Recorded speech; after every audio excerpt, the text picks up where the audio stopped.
বুদ্ধদেব দাশগুপ্ত কিন্তু এমন একজন চলচ্চিত্র পরিচালক যিনি কখনো কখনো তিনি সময়ের হাত ছাড়েন। দুটো জিনিস বুদ্ধদেব দাশগুপ্তর সিনেমায় আমি বারবার দেখেছি। একটা হচ্ছে যে সময় গিয়েছে এবং বুদ্ধদেব দাশগুপ্ত কিন্তু নিজেকে অভিযোজিত করেছেন, বদলেছেন নিজেকে। সেই বদলানোটা শুধু সিনেমা বানানোর ঢঙে বদলানো, সেই সিনেমার ভেতরে থাকা যে অভিসন্দর্ভ, তার যে কন্টেন্ট, তার যে বক্তব্য, তার যে ন্যারেটিভ, এই সব কিছু বদলেছে। তার বিশ্লেষণ বদলেছে, অবস্থানটা ছাড়ে। অবস্থানের দিক থেকে তিনি কিন্তু আমর্ম রাষ্ট্রবিরোধী, ক্ষমতা বিরোধী, এবং তিনি একেবারে সরাসরি চোখ রেখে চোখে প্রতিষ্ঠানকে প্রশ্ন করেন, তার অবস্থানটা বদলায়।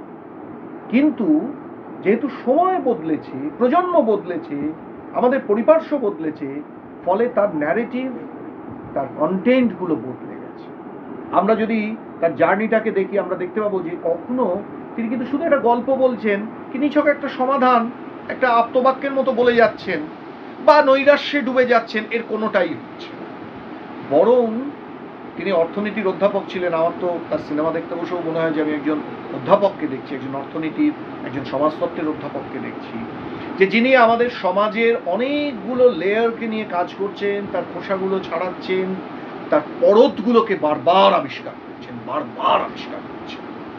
এবং অসামান্যভাবে যেটা তিনি করেন, যে তার চরিত্রদের একটা সময়ের ভেতর দিয়ে একটা বিগ জার্নি। উনি নিজে বিশ্বাস করতেন, বারবার লিখতেন যে আসলে একজন চলচ্চিত্রকার তার সারা জীবন দিয়ে একটি বা হয়তো বা দুটি ছবি সারা জীবনে বানানোর চেষ্টা করেন।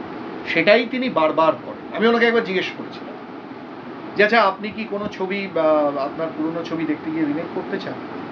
তো উনি আমাকে বলেছিলেন যে সিনেমায় রিমেক কথাটা আমি বিশ্বাস করি, যেটা হতে পারে রি-এডিট। কিন্তু আমার মনে হয় যে আমি সেটা করব কেন? আমার তো সুযোগ আছে যে একটা নতুন সিনেমা বানাবো। আমি নতুন সিনেমা যখন বানাই, আমার প্রতিটি নতুন সিনেমা আসলে আমার প্রতিটি পুরনো সিনেমার সঙ্গে কথা বলা। আমি যে অবধি পুরনো সিনেমায় গিয়েছিলাম সেই অবধি আমার জীবন গিয়েছিল। উনি আমাকে বলেছিলেন যে আমার প্রতিটি সিনেমা কম বেশি আত্মজৈবনী। আমরা জানি যে লাল দরজায় আমরা যে দেখতে পাই যে প্রধান চরিত্র, তার মা, তার হাত থেকে উলের গোলা খসে পড়ছে, সেটা আসলে তাঁরই জীবনের ছবি। আমরা জানি যে যে জায়গাগুলো আমরা দেখি, যে জায়গাগুলো, যে নিস্তরঙ্গ জীবন, রাস্তা ইত্যাদির মধ্যে তার সিনেমা বারবার ফিরে যায়, সেটা আসলে তাঁরই জীবন, তার ছেলেবেলা, তার পুরুলিয়া, তার বিহারের প্রত্যন্ত অঞ্চলে শৈশব কাটানো, এগুলোই তার সিনেমায় বারবার ফিরে ফিরে আসে। তো আমায় বলেছিলেন যে আমার সমস্ত সিনেমাই আত্মজৈবনী। ফলে আমার একটা সিনেমা আমি যখন শেষ করি, আমি বুঝলাম যে আমার জীবন এই অবধি গিয়েছে, আমার সিনেমাও এই অবধি গিয়েছে। আমি যখন পরের সিনেমার কাছে হাত দিই, তখন আমার পরের সিনেমা যেখান থেকে এগোয়, সেখানে আমার জীবনও সেইখান থেকে এগোয়। কাজেই আমি সিনেমার রিমেক করার কথা ভাবি, আমি পরের সিনেমায় বরং খানিকটা এগিয়ে যাই। তার শুরুটা হয়েছিল, তার প্রথম যে 3টে ছবি, ভালো করে ভেবে দেখবেন যে সেগুলো হচ্ছে নকশালোত্তর যে সমাজ আমাদের, তার জীবন, নকশালবাড়ি উত্তর, সেই জীবন, তার হতাশা, তার ভেতর থেকে তৈরি করা প্রশ্ন ইত্যাদি। ট্রিলজি, বিখ্যাত ট্রিলজি, তার দূরত্ব, গৃহযুদ্ধ এবং আন্ধি।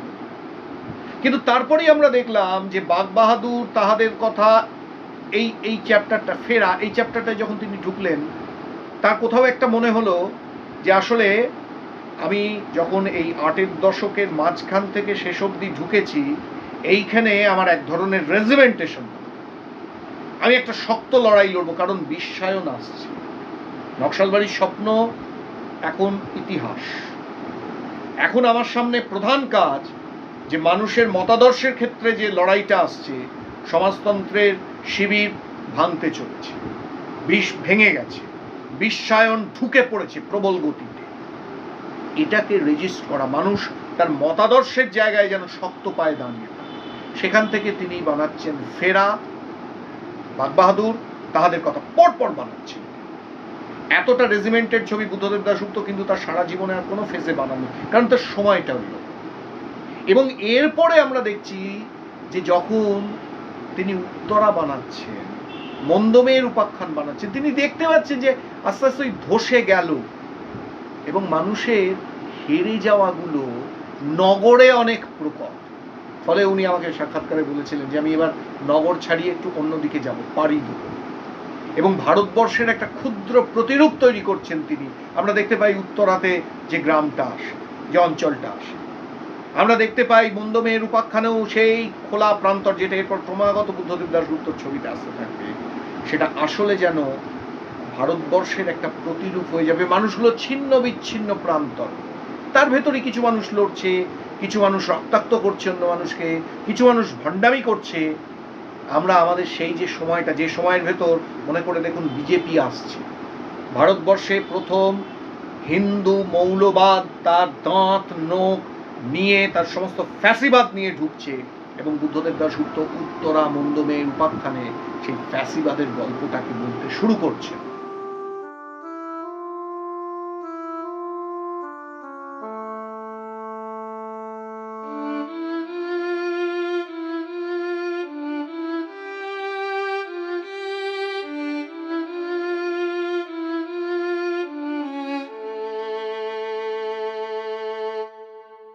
বুদ্ধদেব দাশগুপ্ত যে ছবিতে ঢুকছেন সেগুলো আরো জটিল। এই সময় থেকেই সম্ভবত তার সম্পর্কে একটা অভিযোগও উঠতে আস্তে আস্তে শুরু করলো যে বুদ্ধদেব দাশগুপ্ত সাধারণ দর্শকের থেকে বিচ্ছিন্ন হয়ে যাচ্ছে। তা নয়, কিন্তু আসলে তার ছবি করার ইডিয়মস গুলো তিনি বদলাচ্ছেন। তিনি চলচ্চিত্রকে সাহিত্যের একটা এক্সটেনশন বলে ভাবতেন। তিনি মনে করতেন চলচ্চিত্রের ভাষাও সাহিত্যের ভাষার মতো মৌলিক এবং নিরীক্ষাধর্মী হতে পারে। ফলে কেন তিনি আটকে থাকবেন তার প্রথম কি দ্বিতীয় কি তৃতীয় কি পঞ্চম ছবির ভাষায়, যখন তার 9টা-10টা ছবি করা হয়ে যাচ্ছে? ফলে স্বপ্নের দিন এবং আমি ইয়াসিন আর মধুবালা, বা আমি এর সঙ্গে খানিকটা যোগ করবো আরেকটু পরে তার বানানো যে ছবি, বিখ্যাত ছবি হিন্দিতে বানিয়েছিলেন আনোয়ার কা আজব কিস্সা, সেই ছবিটা, যে এই ছবিগুলোতে উনি আস্তে আস্তে দেখাতে শুরু করছেন যে মানুষের জীবন ভয়ঙ্কর ভাবে বদলে গেছে। মানুষ এখন একদম সম্পূর্ণ একা। মানুষের জীবন আত্মরতিময়। মানুষ সমাজকে, অন্য মানুষকে আর হাত ধরতে পারছে না। সে দেখে হচ্ছে একটা ছোট্ট কুলুঙ্গির মধ্যে, একটা ছোট্ট ঘুলঘুলির মধ্যে। আমরা দেখতে পাই আমি ইয়াসিন আর মধুবালায় যে পছন্দের যে নারী, তাকে লুকোনো ক্যামেরার ভেতর দিয়ে দেখে। আমরা স্বপ্নের দিনে দেখতে পাই পছন্দের যে নারী, তাকে প্রজেক্টর চালিয়ে খোলা প্রান্তরে গিয়ে দেখতে হয় তার নায়ক।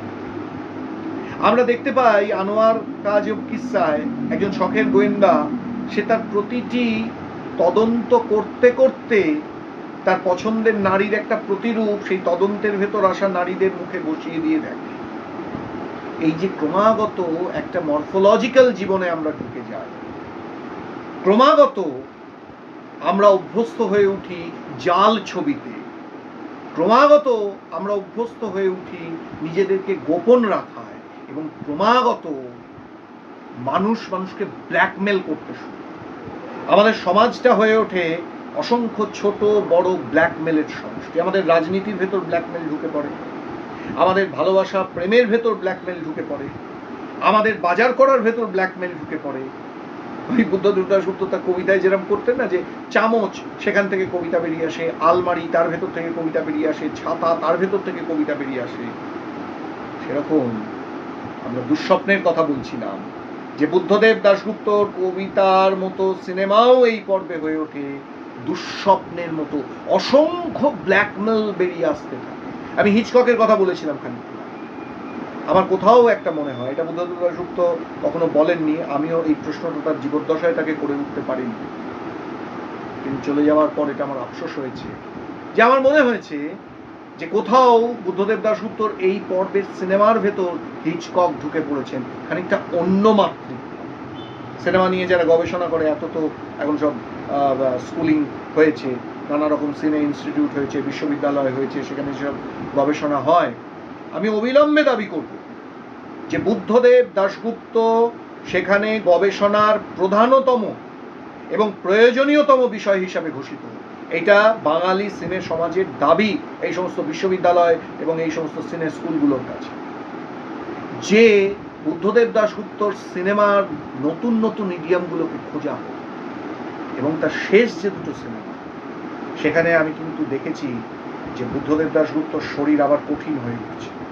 ঠিক বাঘবাহাদুর তাহাদের কথা ওই পর্যায়ে বুদ্ধদেব দাশগুপ্ত যেরকম রেজিমেন্টেড হয়ে উঠেছিলেন, আবার যেন নতুনতর এক ধরনের রেজিমেন্টেশনের খোঁজ তার সিনেমায় আমরা পাচ্ছি।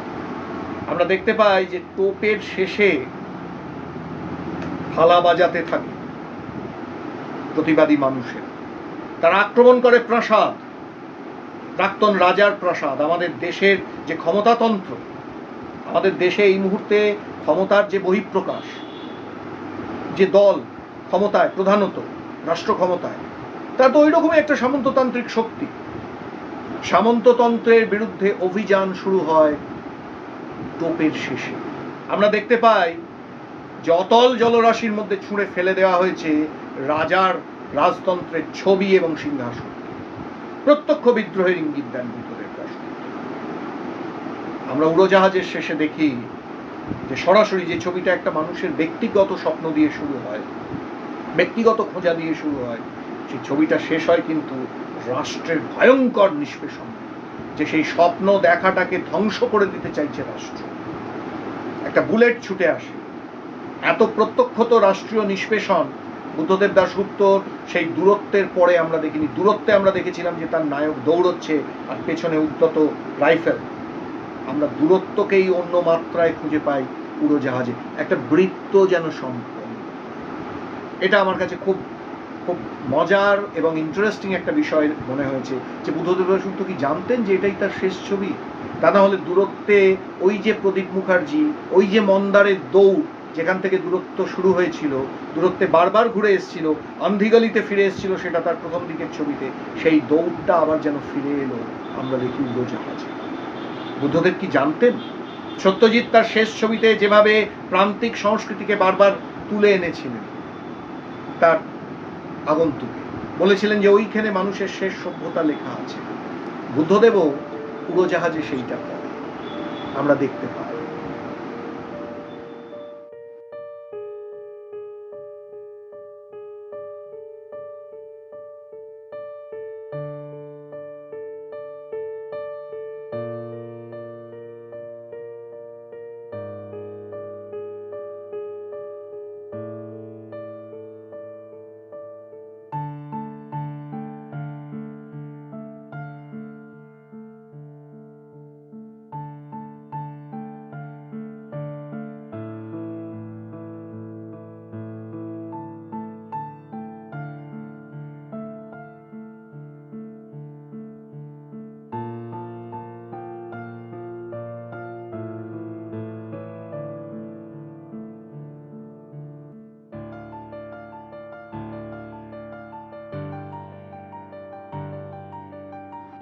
জীবনানন্দ বলেছিলেন কেউ কেউ কবি, কেউ কেউ কবি। ঠিক সেরকম সকলে চলচ্চিত্রকার, সেটা আমরা চলচ্চিত্রে যে অথর থিওরি তার ভেতর দিয়ে বুঝেছি, আমরা বুদ্ধদেব দাশগুপ্তকে দেখে বুঝেছি। বুদ্ধদেবরা আসেন কখনো সখনো, এই পৃথিবী একবার পায়, তারে পায় না তো আর।